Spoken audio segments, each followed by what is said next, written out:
Well, hundreds of asbestos-related damage claims filed by residents of Libby are at the heart of a case argued today before the Montana Supreme Court.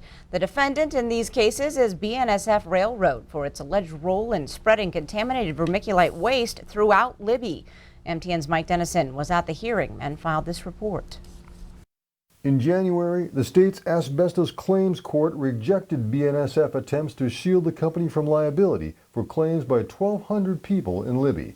The claims say action by the railroad helped spread deadly asbestos fibers through town from vermiculite shipped by rail from the former W.R. Grace mine north of town. On Wednesday, BNSF told the Supreme Court that decision should be overturned.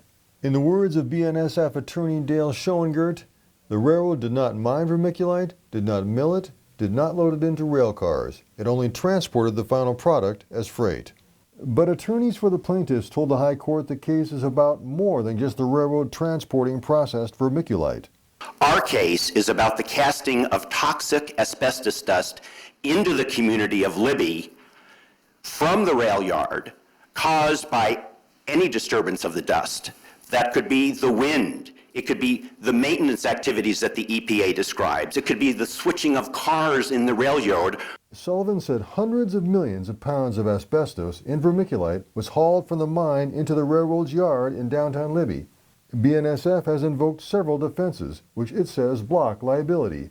It says W.R. Grace is the responsible party, or that federal railroad safety law preempts state law, or that BNSF is a common carrier. If we're going to say common carriers, you are legally bound under both state and federal law to carry what is presented to you. It makes no sense to hold that carrier liable, strictly liable, if something goes wrong. Montana's Asbestos Claims Court rejected those arguments and, as Sullivan put it, cleared the way for the plaintiffs and the railroad to prove whether the railroad's actions cause harm or not.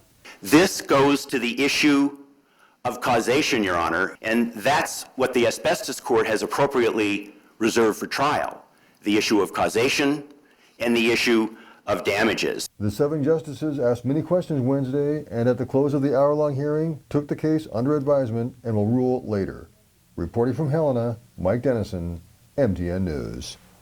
Now, thanks, Mike. Montana Asbestos Claims Court is overseeing hundreds of cases in state court right now related to asbestos poisoning in Libby from the defunct W.R. Grace vermiculite mine.